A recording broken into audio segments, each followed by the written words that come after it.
긍휼이 풍성하시고 사랑과 은혜가 많으시며 신실하신 하나님 아버지, 지난 첫째 날 저희가 주 앞에 나와 영과 진리로 경배하고 주께서 내리신 큰 복을 받아 누리고 또 하나님의 말씀을 받았습니다.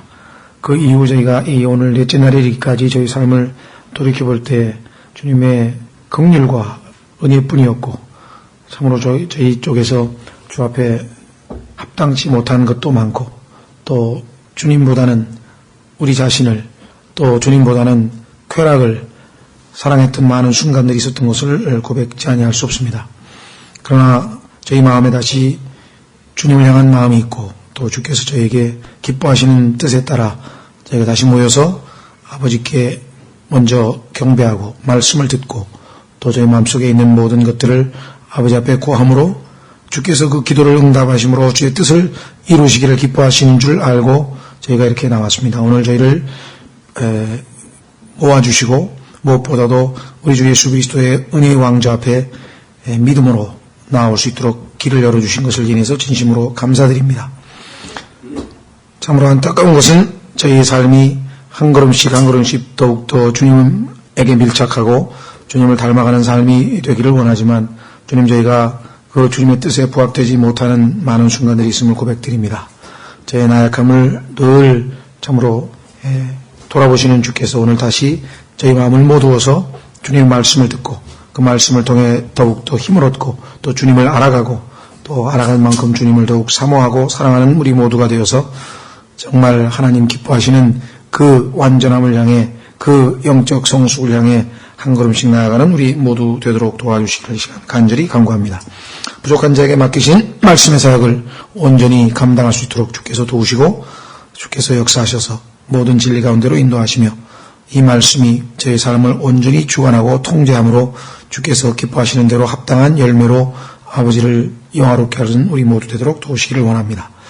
주님의 도우심과 지혜 주심과 또 주님의 영으로 충만케 하심을 따라 이 사역을 온전히 성취함으로 아버지께 존귀와 영광과 기쁨을 드리기를 원하옵고, 또 저에게는 큰 유익과 복이 되는 시간 되기를 원합니다.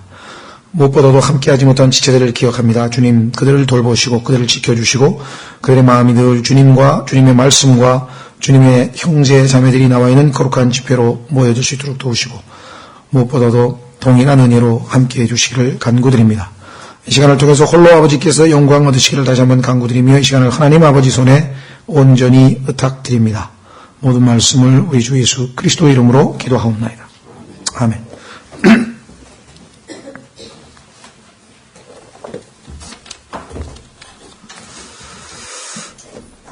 예, 지난 시간에 우리가 시편 25편을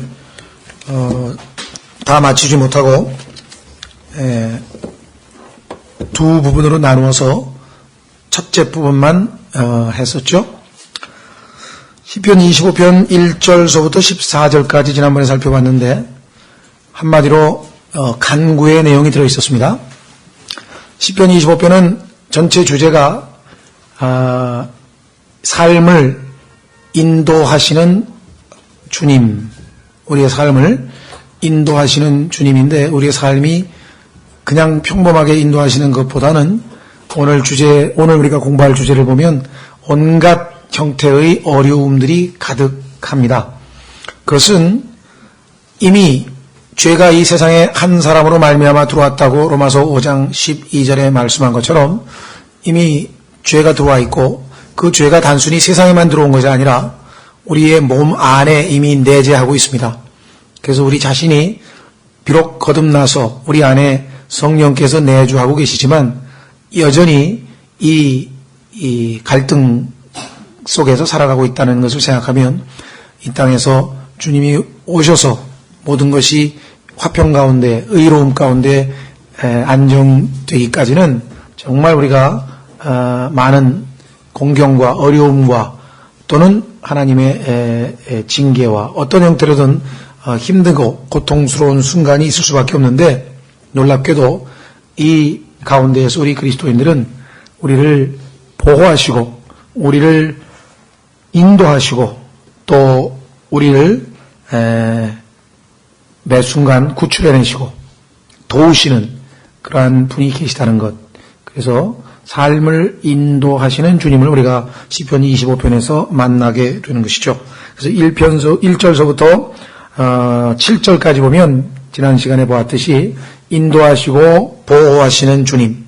그러나 그 인도하심과 보호하심이 여러분과 제가 어떤 자격이 있어서 그런 것이 아니라 전적으로 하나님의 긍휼에 근거한다라고 해서 우리가 6절과 7절에서 기도할 수 있는 그 근거가 주의 친절한 긍휼과 주의 인자하심이 6절에 보니까 오 주여 주의 친절한 긍휼과 주의 인자하심이 옛적부터 항상 있었사오니. 여러분도 처음으로 주님의 은혜를 맛보았던 구원받았던 그 순간이 있지 않았겠습니까? 그때 이래로 우리의 삶을 하나님께서 어떻게 인도하시고 돌아보셨는지를 한번 쭉 돌이켜본다면 당연히 이런 고백을 할 수가 있을 것입니다. 그래서 내가 종일 주를 기다리나이다. 주를 기다리는 사람, 주님을 바라는 사람, 그것이 바로 주님을 신뢰하는 사람이고 그것만이 우리에게 주어진 제1 책무라 이렇게 할 수가 있겠죠. 그래서 7절에 오 주여 내 젊은 시절의 죄와 범법을 기억하지 마시고. 다윗도 세상 우리가 굳이 용어를 쓰자면 성군이었죠. 아주 하나님의 마음에 합한 자요 성군이었지만 그도 역시 죄의 사람으로 태어났습니다. 죄를 지닌 사람으로. 그래서 시편 51편에 어머니 뱃속에서 본인이 죄인으로 태어나고 잉태될 때부터 죄인으로 잉태돼서 죄인으로 태어나서 죄를 지었고 따라서 하나님의 용서와 긍휼이 필요한 자임을 고백하게 되는 것이죠. 그래서 여기 보시면 정말 이 말씀이 우리에게는 항상 주님 오시는 그날까지 필요한 말씀이겠죠. 오 주여 7절 내 젊은 시절의 죄와 범법을 기억하지 마시고. 이미 기억하지 아니하시겠다는 약속을 우리는 히브리서에서 확인했었습니다. 구약시대에 이미 말씀하셨었죠. 바로 십자가에서 그 죄를 다 덮어버리시고 더 이상 기억지 아니하시는 주님을 우리는 잘 알고 있습니다. 주의 긍휼을 따라 나를 기억하시되 주의 선하심으로 인하여 그리하옵소서. 하나님의 선하심을 맛본 사람이라고 한다면 그의 선하심이 우리 삶에 영원토록 함께하는 것만이 축복됨을 복됨을 우리가 잘 알고 있습니다. 자, 그 다음에 우리는 8절서부터 14절까지 지난 시간에 조금 우리가 복습하는 것은 15절서부터 22절을 공부하기에 앞서서 지난 시간에 보았던 것을 조금 요약하고 있습니다. 8절서부터 14절까지는 간구에 포함되고 15절서부터 22절까지는 고난 속에서 어떻게 하나님의 손길을 바라는가 이런 내용인데 8절서부터 14절까지는 그 내용 자체가 기도라기보다는 물론 기도가 11절에 들어있습니다만은 그 기도를 하는 근거 어떤 이유로 또는 어떤 근거로 내가 기도할 수 있는가. 그래서 주께서는 선하시고 곧바르시니 그러므로 그분께서 죄인들을 그 길로 가르치시로다. 그래서 하나님의 성품과 하나님께서 그 성품에 따라 우리에게 베풀어 주시는 여러 가지 은혜들. 그래서 이러한 분이시기에 우리가 가르쳐 주시옵소서 기도할 수 있고, 그렇죠? 그 다음에 여기 지금 보시면 8절에도 가르치시리로다, 9절에도 가르치시리로다, 그 다음에 12절에도 가르치시리로다. 이렇게. 여러분들 성령께서 이 땅에 오셔서 우리에게 첫 번째로 믿는 그리스도인에게 첫 번째로 역사하시는 것은 모든 진리 가운데로 우리를 인도하시는 거라고 했습니다. 그렇죠? 가르치시는 겁니다. 우리는 하나님의 방식대로 사는 걸 몰라요. 아담의 속성, 아담의 후손, 우리 조상 아담으로부터 생명을 물려받았기 때문에 아담의 스타일로는 가르쳐 줄 필요가 없어요. 왜냐하면 그 생명이 그 안에 들어있기 때문에 자동으로 배우죠. 그렇죠? 물론 우리가 여러 가지 배우기는 배우죠. 우리가 생각할 때 단순히 이 짐승이라든가 또 물고기라든가 이런 것들이 물고기가 뭐랄까 수영을 이렇게 헤엄치는 것을 본능적으로 그냥 자동적으로 지니고 있고 또 동물들도 뭐 사냥하는 것을 자동적으로 다 본능적으로 가지고 있다고 생각하지만 그 할 수 있는 능력은 잠재되어 있지만 그러나 어미로부터 그것을 배워야 합니다. 그렇죠? 여러 번 시행착오를 겪으면서 사냥하는 것도 배우고 또 이 물고기가 헤엄쳐서 가라앉지 않는 것도 배우고 또 떠오르는 것도 배우고 이거 다 배우는 겁니다. 따라서 우리 그리스도인들도 성령님께서 우리 안에 들어오시고 하나님의 영원한 생명이 우리 안에 들어왔다고 해서 하나님의 속성이 우리 안에서 저절로 드러나면서 점점점 여러분과 제가 예수 그리스도를 닮아가게 되는가? 그건 아닙니다. 부모로부터 부지런히 먹고 도움을 받고 양육을 받아야 점점 우리가 이 신체적으로 정신적으로 사람으로서 성장하듯이 영적인 것도 마찬가지죠. 그렇죠? 그래서 디도서 한번 확인해 보겠습니다. 디도서 2장에 가면 여러분이 느끼시든지 안 느끼시든지 만약에 그것을 인식하고 하나님께서 나를 이렇게 가르쳐 주시는구나 하고 인식하면서 감사드리면 더 복된 신앙생활이 되는 것이고, 혹시라도 그것을 인식치 못하고 그냥 무심코 지나치더라도 하나님께서는 꾸준히 자신의 하실 일들을 해나가시죠. 자, 디도서 2장 11절에 보시면, 디도서 2장 11절에 구원을 가져다 주시는 하나님의 은혜가 모든 사람에게 나타나, 여기 보시면 to all men이라는 모든 사람에게 나타나. 그런데 그 나타나신 은혜를 받아들이는 사람과 받아들이지 않는 사람이 있어요. 안타깝죠?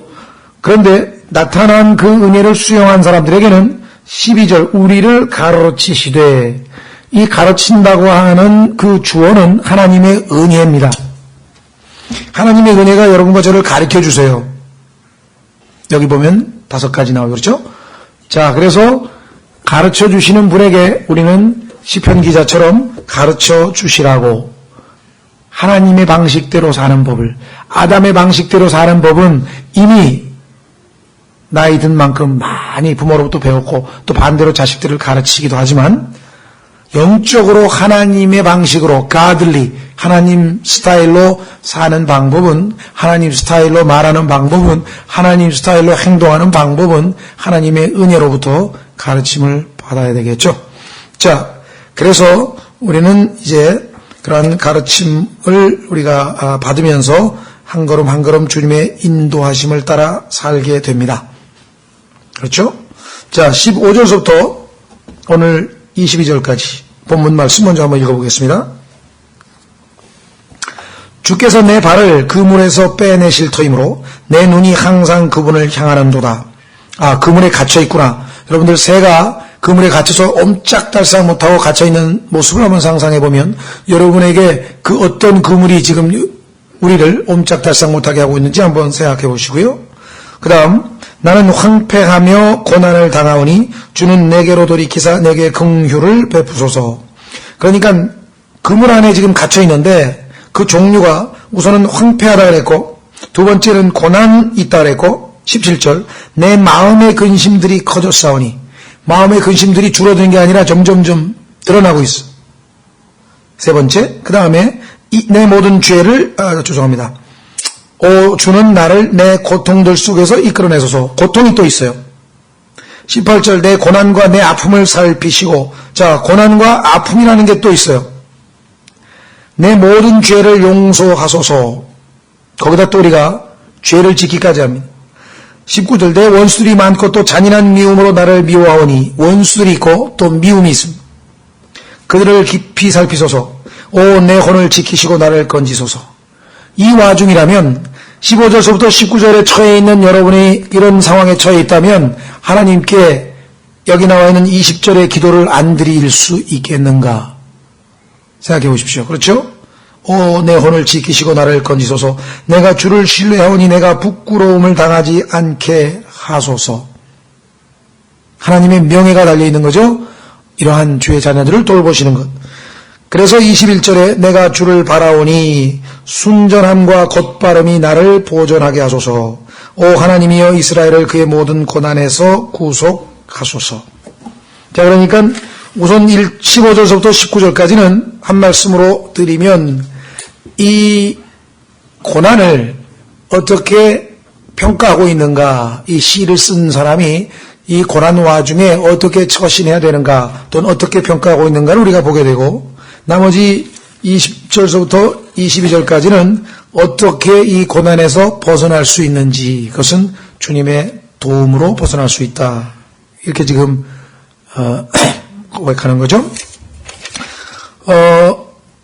15절 보시면 주께서 내 발을 그 물에서 빼내실 터이므로 혹시 그 성경 구절이 어디에 있죠? 나의 영혼이 벗어났도다. 그게 성경 구절이죠? 어디 시편 몇 편에 있는지 혹시 기억하시는 분 계신가요?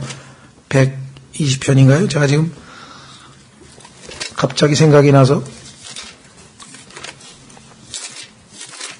나의 영혼이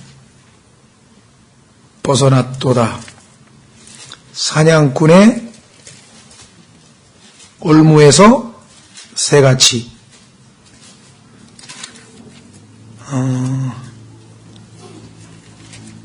시편 124? 예, 감사합니다. 예, 시편 124편에 보면은 우리의 그 마귀가 우리를 속박하고 우리가 영적인 노예 상태에 있는 모습을 새가 마치 그물에 갇혀 있는 모습으로 묘사하고 있는 모습이 나옵니다. 7절 시편 124편 7절 우리의 혼이 새 사냥꾼의 올무에서 벗어난 새같이 피하였나니 올무가 끊어짐으로 우리가 피하였도다. 우리의 도움은 하늘과 땅을 만드신 주의 이름 안에 있도다. 그래서 우리 복음성가 아시죠? 오 나의 영혼이 벗어났도다. 사냥꾼의 올무에서 새같이. 그런 거 있잖아요. 그죠? 얼마나 주님이 계실 때 우리를 억압하고 있는 모든 것으로부터 자유함을 누릴 수가 있습니까? 예수 그리스도께서 오셔서 내가 너희에게 너희가 진리를 알지니 진리가 너희를 자유케 하리라. 아들이 너희를 자유케 하면 자유케 되는 것이죠. 아들은 우리를 모든 것으로부터 벗어나서 자유하게 해 주려고 오셨죠. 자, 갈라디아서 5장으로 갑니다. 갈라디아서 5장에 가면 이 소중한 자유를 그리스도인들이 속아서 다시 속박 안으로 들어가는 것을 안타까워하고 있습니다. 오늘날도 우리 주변에 주님이 주신 이 자유함을 누리지 못하고 다시 죄의 속박 아래로, 죄를 지면 다시 죄의 노예로 가는 거예요. 갈라디아서 5장 1절 갈라디아 사람들은 어떤 사람들인가 하니 예수님이 주신 자유를 향유하고 마음껏 누려야 되는데 다시 율법을 지키려고 하다가 죄라고 하는 속박 아래 놓이게 되는 어리석은 짓을 범했던 것이죠. 그래서 육신을 따라 사는 사람들, 성령을 조차 살지 아니하고 육신을 따라 살게 되면 자유함을 놓치게 됩니다. 그리고 결국은 다시 육신의 죄의 노예가 되어버리죠. 갈라디아서 5장 2절 그리스도께서 우리를 자유롭게 하려고 자유를 주셨으니 그러므로 그 안에 굳게 서고 다시는 속박의 멍에를 매지 말라. 여러분이 어떤 어려움에 처하든 어떤 고난에 처하든 어떤 괴로움에 처하든 어떤 상황에 처하든 예수 그리스도는 그것을 완전히 거기서 우리를 벗어나게 해서 그 그물에서 우리를 구출하실 수 있는 분입니다. 여러분 만약에 이런 삶의 신앙 체험이 있다면 당연히 이 시편 기자처럼 고백하겠죠. 내 눈이 항상 그분을 향하는도다. 딴 데를 향할 필요가 없습니다. 그 어떤 곳으로부터 도움이 오지 않습니다. 우리의 도움은 하늘에 계신 위로부터 주님으로부터 오는 거라고 말했죠. 자, 히브리서 12장으로 가겠습니다. 신약적인 적용을 한번 해보시면 여러분과 제가 너무나도 잘 익히 알고 있는 그 놀라운 구절, 히브리서 12장 2절.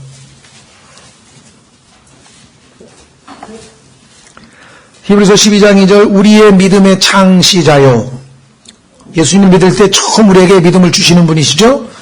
자, 히브리서 12장 2절 우리의 믿음의 창시자요 또 완성자이신 예수님을 바라보자. 예수님께서 우리 안에 주신 이 믿음을 완성하시기 때문에 여러분과 제가 마지막 하늘나라에 도착할 때까지 믿음이 떨어지지 않는 거지, 여러분과 제가 가지고 있는 믿음 가지고는 어림도 없습니다. 그분께서는 자기 앞에 놓인 기쁨으로 인해 십자가를 견디사 그 수치를 멸시하시더니 이제 하나님의 왕좌 오른편에 앉으셨느니라. 이분이 우리에게 본을 보이시고 이분이 우리보다 앞서가셨기 때문에 이분을 바라보고 이분을 깊이 생각하는 것이 여러분과 저에게 영적인 시련으로부터 벗어날 수 있는 힘을 제공한다. 3절 죄인들이 자기를 대적하여 이처럼 거역한 것을 견디어내신 분을 깊이 생각할지니 이것은 너희가 너희 생각 속에서 지치고 기진하지 아니하게 하려 함이라. 주님을 바라보고 주님을 깊이 생각하면 우리에게 솟아날 힘이 있습니다. 그런데 주님을 깊이 생각한다고 하는 것은 성경에서 야고보서에서 어떻게 설명하고 있는 거 아니? 기도하는 것으로 나와 있어요. 구약 성경에는 역경을 당하면, 어려움을 당하면 어떻게 하라 했습니까? 깊이 생각하고 좋은 일을 번영의 날에는 기뻐하라 그랬대요. 신약 성경 야고보서에서는 좋은 일이 있을 때는 당연히 기뻐하는 거죠. 하나님께 감사하고. 그러나 어려운 일을 당했을 때에는 우리가 기도한다 그랬어요. 그러니까 하나님 앞에서 깊이 생각한다고 하는 것은 결국 하나님께로 우리의 시선을 돌리고 그분을 깊이 생각하는 일이 되겠죠. 그래서 히브리서 12장에 적용할 수 있는 구절이 설명되어 있습니다. 다시 16절로 돌아오시면 16절 나는 황폐하고 고난을 당하오니 주는 내게로 돌이키사 내게 긍휼을 베푸소서. 여러분과 제가 하나님께서 때로는 우리를 훈련시키기 위해서 어려움을 주실 수도 있고 때로는 내가 죄를 지은 것에 대해서 하나님께서 징벌적인 또 고난을 주실 수도 있고 때로는 욥처럼 도저히 이해할 수 없는 어떤 그러한 어려움에 처할 수도 있으나 그렇죠? 그 어떠한 어려운 상황에서도 우리에게 첫 번째로 필요한 것은 바로 여기 나와 있는 것처럼 주님이 우리에게 돌이켜서 우리를 향해서 바라보시며 긍휼을 베풀어 주시는 거죠. 그렇죠? 예, 여기 분명하게 기록되어져 있습니다. 17절 내 마음의 근심들이 커져 싸우니 오 주는 나를 내 고통들 속에서 이끌어내소서.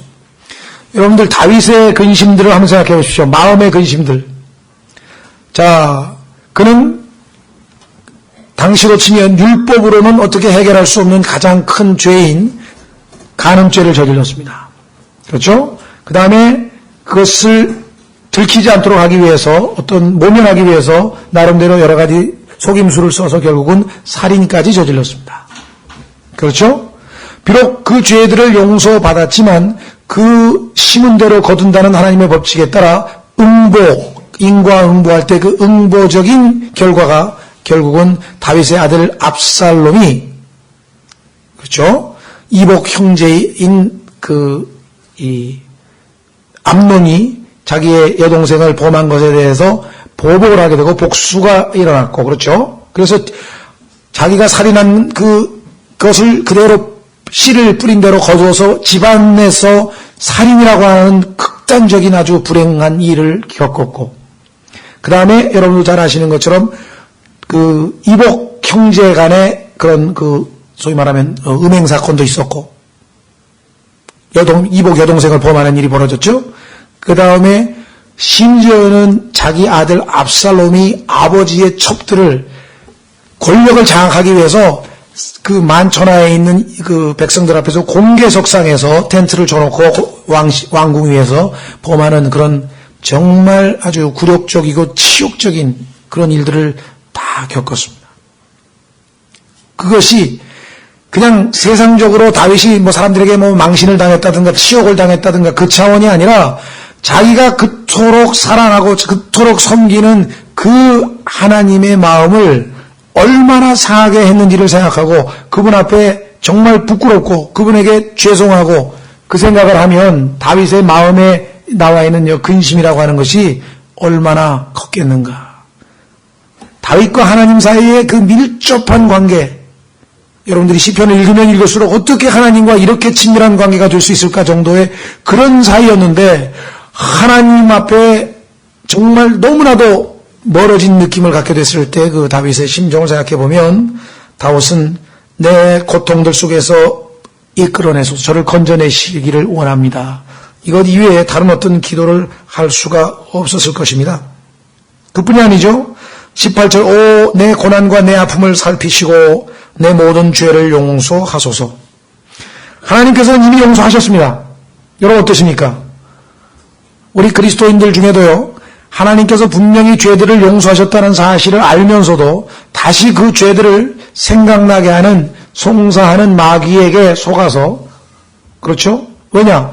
본인이 현실적으로 양심에 꺼리끼는 삶을 계속 살아가면 과거에 지은 죄까지 한꺼번에 그를 억누르는 것이에요. 여러분 잘 아시는 것처럼 창세기 42장에서 요셉의 형들이 뭐라 그랬습니까? 그들이 훔치지도 않은 돈이 자신들의 그 자루 속에 들어있을 때 하나님께서 우리의 불법을 찾아내셨나이다. 그러니까요, 하나님은 용서하셔도 사람이 자기를 용서 못하는 사람 참 많아요. 이게 우리가 한 단계 정말 신앙에서의 어떤 전환점을 맞이하려면 어떤 사람들 보면은 너무 뻔뻔하다. 이게 너무 뻔뻔한 건지 정말 하나님의 그 위대한 사랑과 하나님의 위대한 그 처방을 전적으로 신뢰하는 건지 한번 생각해 보세요. 그런데 어떨 때는 우리 양심이 그 경계선상에서 왔다 갔다 하는 거예요. 왜?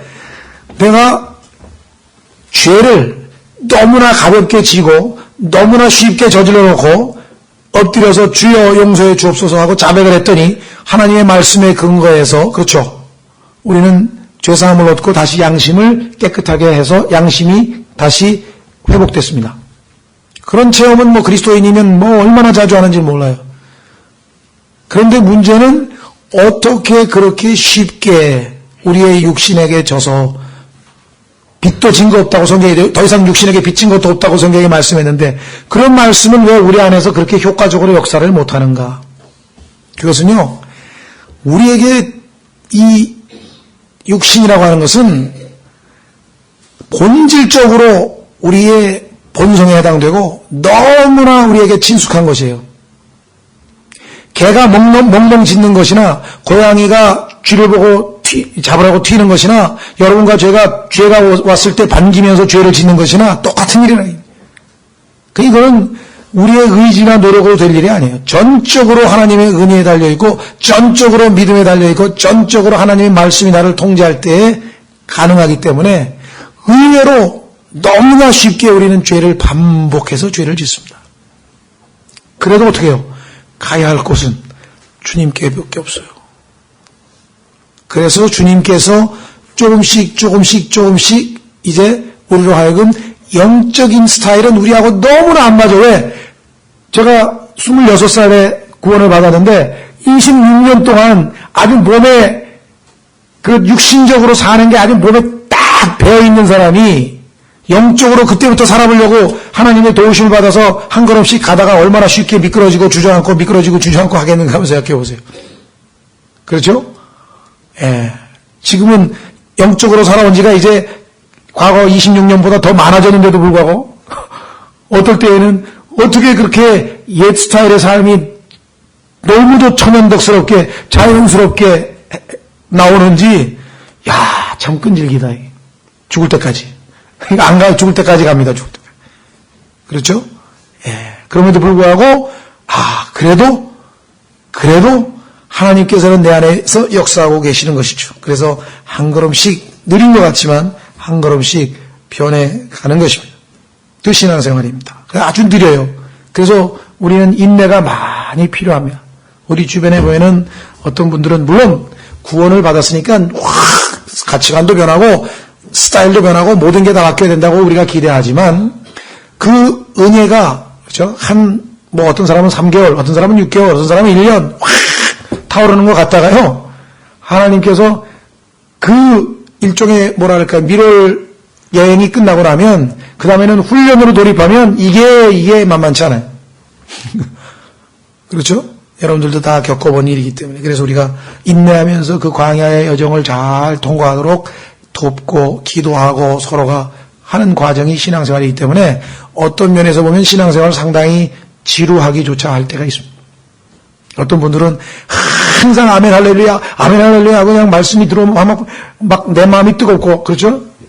그게 항상 있다면요, 그건 이 세상이 아니지. 이미 주님이 와 계시는 우리의 몸이 이미 호련히 변화된 그런 상태겠죠. 그렇죠? 의외로 영적으로 상당히 성숙했다고 하는 사람도요, 한순간에 꼬꾸라지기 시작합니다. 아주 옛 친구가 와가지고 그냥 손을 들면 아주 쉽게 무너져버려요. 쉽게. 자, 그래서 여기 보시면 다윗이 그래서 또 죄 얘기를 하는 거예요. 19절. 내 원수들이 많습니다. 또 잔인한 미움으로 나를 미워하오니 그들을 깊이 살피소서. 때로는 여기서 얘기하는 원수들이 물론 교리적으로 우리 그리스도인들을 얘기하는 건 아니지만 때로는요, 외적인 환경이나 우리를 아주 힘들게 하고 괴롭히는 사람들뿐만 아니라 우리 가까이에 있는 형제 자매들조차도 우리로 하여금 실족하게 하는 아주 원인 제공을 많이 하죠. 어쨌거나 이와 같이 여기 지금 몇 가지입니까? 지금 그물, 그 다음에 황폐, 고난, 근심, 고통, 고난, 아픔, 그 다음에 죄, 원수, 미움, 10가지의 정말 그런 시츄에이션에서, 그런 환경 속에서 우리가 하루하루 살아가니까 이게 하나님의 믿음으로 초월적인 삶을 살아야 마치 베드로가 바다 위를 걸어가는 것 같은 것이 신앙생활이에요. 예수 그리스도의 눈을 고정하고 베드로는 계속 예수님만 쳐다보고 아까 히브리서 12장 2절처럼 그렇게 갔으면 무너지지 않습니다. 그런데 예수님에게서 눈을 떼고 파도를 쳐다보는 순간 이미 믿음이 떠나버린 거예요. 그냥 가라앉아 버리는 거예요. 그때 어떻게 했습니까, 베드로가? 주여 나를 구원하소서, 나를 건지소서. 지금 이 시편 기자하고 똑같은 기도를 했잖아요. 우리에게는 그래서 의인은 7번 넘어져도 다시 일어날 수 있는 것이 바로 그런 것입니다. 자, 그래서 우리는 20절, 오 내 혼을 지키시고 나를 건지소서. 절대로 물에 빠져있는 베드로를 내버려 두시는 주님이 아닙니다. 건져주십니다. 그렇죠? 우리도 계속해서 주님의 이 건지심이 필요한 거죠. 나를 건지소서, 내가 주를 신뢰하오니. 그렇습니다. 하나님께서 우리에게 요구하는 것은 하나님을 계속해서 신뢰하고, 훈련이요, 하나님을 믿게 하는 훈련이에요. 이게 일종의 우리의 광야 생활이라고 하는 것은 하나님에 대한 절대적인 신뢰, 믿음을 더 키우는. 내가 부끄러움을 당하지 않게 하소서. 내가 주를 바라오니. 여기도 바란다고 하는 표현은요, 이 wait라고 하는 단어인데요, 이 wait on 하면 바란다, 또 이 기다린다. 앞부분에는 기다린다고도 우리가 하는. 신뢰라고 하는 것은요, 당장 내가 원하는 결과가 나오지 아니하더라도 그분께서 나에게 한번 하신 약속은 반드시 지키신다는 약속을 믿고 기다리는 거죠. 잠잠히. 그렇죠. 믿고 기다리는 사람은 흔들거리거나 막 마음이 불안하거나 막 큰일 나, 이런 거 없어요. 믿고 기다리기 때문에. 그렇죠? 그러려면 그분을 깊이 생각해요. 이사야서 26장 3절에 그 생각이 주께 머물러 있는 자는 완전한 평강으로 지키신다. 왜? 그는 그를 신뢰하기 때문이라. 그렇죠? 22절, 21절, 내가 주를 바라오니 순전함과 곧바람이 나를 보존하게 하소서. 이 문장을 얼핏 보면 도대체 순전함과 곧바람이 나의, 즉 이 다윗의 순전함과 곧바람 얘기냐, 그렇게 해석하시는 분도 있어요. 그러나 제가 보기에는 여기서 얘기하는 순전함과 곧바람은 하나님의 것입니다. 그것이 믿음으로 인해서 나에게 전가된 것이지 여러분과 제가 본래부터 가지고 있었던 곧바람과 순전함은 아니죠. 그렇다면 다윗이 중간에 이렇게 기도하고 또 죄에 대해서 언급할 이유가 없겠죠. 과거에는 순전함과 곧바람이 여러분과 저에게는 부담으로 작용했습니다. 왜? 하나님은 곧바르고 순전하신 분이고 우리는 그리하지 못한 죄인이기 때문에 하나님 앞에 나아가는 장애물이 됐었어요. 그러나 예수 그리스도로 말미암아 그 장애물이 치워지고 이제는 그 하나님의 순전함과 곧바람이 뭐예요? 나를 지켜주는 바람막이, 울타리가 되어주시는 거죠. 그래서 우리는 예수 그리스도의 의를 받아들였고 예수 그리스도께서 나의 옷, 우리가 예수님으로 옷을 입은 상태에서 하나님께서 우리를 지금 바라보고 계십니다. 자, 그래서 우리는 마지막으로 오 하나님이여 이스라엘을 그의 모든 고난에서 구속하소서. 다윗은 왕이었기 때문에 자기 개인의 문제가 아니라 그 한 사람의 행동으로 말미암아 이스라엘 민족 전체에게 끼치는 영향이 컸습니다. 그렇죠? 우리 그리스도인들도 마찬가지입니다. 성경에 따르면 이제 우리 그리스도인들은 혼자 사는 거 아닙니다. 이제 우리 행동 하나하나가 다른 사람들에게 얼마만큼 영향을 끼치는가. 그래서 우리는 정말 늘 기도 생활뿐만 아니라 우리의 행동서부터 시작해서 다른 지체들에 대한 같은 지체로서의 의식을 가지고 염두에 두고 우리가 살아야 되겠죠. 예, 한번 마지막 확인해보고 마치겠습니다. 로마서 14장. 로마서 14장.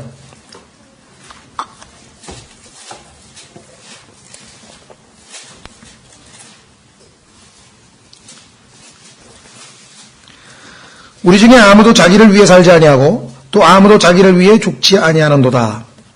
우리가 살아도 주를 위해 살고 죽어도 주를 위해 죽나니 그러므로 살든지 죽든지 우리가 주의 것이로다.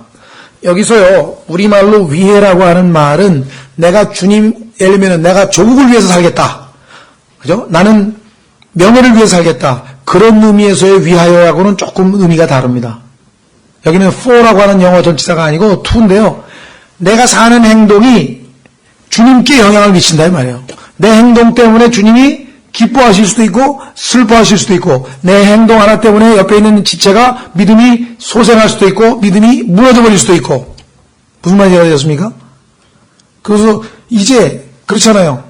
내가 손가락이 아프다 그러면은 다른 부분은 뭐 너 혼자 아파봐 난 괜찮아. 이게 안 되는 거예요. 그렇죠? 자, 한 구절 더 찾고 마치겠습니다. 똑같은 내용인데 고린도후서 5장에 또 있어요. 우리 그리스도인이 지체의식을 조금이라도 의미한다면 내 행동 하나가 얼마나 많은 사람들에게 기쁨을 줄 수 있고 내 행동 하나가 얼마나 많은 사람들에게 마음을 아프게 할 수 있을까. 그렇죠? 예, 여기 최근에 여기 조금 비었는데 조금 비면은 여기만 아픈 게 아니라 온몸이 다 아픈 거죠.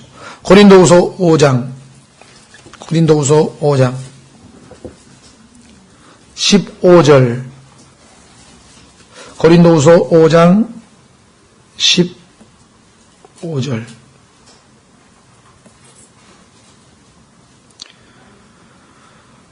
예.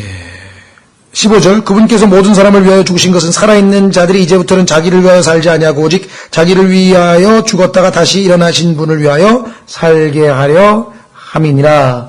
여기 보면 for라고 안 돼 있고 unto him이라고 돼 있는 것은 뉘앙스가 조금 달라요. 예를 들면 내가 무엇을 목표로 하여 산다 이런 뉘앙스보다도 내가 사는 행동 하나가 나에게만 영향을 미치거나 결과가 오는 것이 아니라 주님께도 영향을 미치게 되는 것이에요. 이게 이제 뗄래야 뗄 수 없는 관계가 된 것이에요. 구원받기 전에는 어땠습니까? 하나님께서 우리를 마음대로 살라고 내버려 두셨다 그랬잖아요. 성경에서. 왜? 우리가 하나님 싫다고 떠나버렸으니까 아담이. 그건 네 마음대로 살라고 그랬는데 지금은 하나님과 우리가 하나가 되어버렸기 때문에 이제는 뗄래야 뗄 수 없는. 그래서 어떤 분은 그렇게 얘기를 했어요. 그 그죠? 잉크를 물에다 풀어가지고 잉크물이 되어버렸어. 잉크하고 물하고 이제 분리 못했네 이게. 그것만큼이나 우리가 주님과 하나가 되어버린 우리가 인식하는 것보다 훨씬 더 우리가 주님과 하나가 되었는데 여러분과 제가 아직 영적으로 성숙이 안 되어 있기 때문에 육신의 삶에 눈에 보이는 삶의 외부의 자극에 의해 너무나 익숙해 있다 보니까 그런 영적 실제를 잘 인식을 못할 뿐이지 하나님의 말씀에 따르면 하나님과 우리는 잉크와 잉크물 완전히 잉크물이 되어버린 거예요. 이제 어떻게 뗄래야 뗄 수가 없는 거죠. 그죠? 예, 그래서 우리는 오늘 이 말씀 통해서 다윗이 맨 마지막에 이스라엘을 위해서 기도한 그 중보기도는 정말 우리에게 지체로서 그렇게 나만을 위해서 기도하는 게 아니라 그렇죠? 그 모든 것을 우리가 하나의 한 몸으로서 가야 할 것에 대한 교훈을 주고 있습니다. 오늘 이 시간 여러분과 제가 우리의 삶을 선히 인도하시는 분, 특히 고난 가운데에서 늘 우리가 호소할 수 있는 분 뿐만 아니라 참으로 우리의 삶이 다른 지체들에게도 미친다는 것 주님의 도우심을 받아 잘 배우고 실천할 수 있는 우리 될 수 있도록 이전 다 같이 먼저 오늘 본문을 놓고 잠깐 기도하고 그 다음에 기도 제목들을 놓고 기도하겠습니다.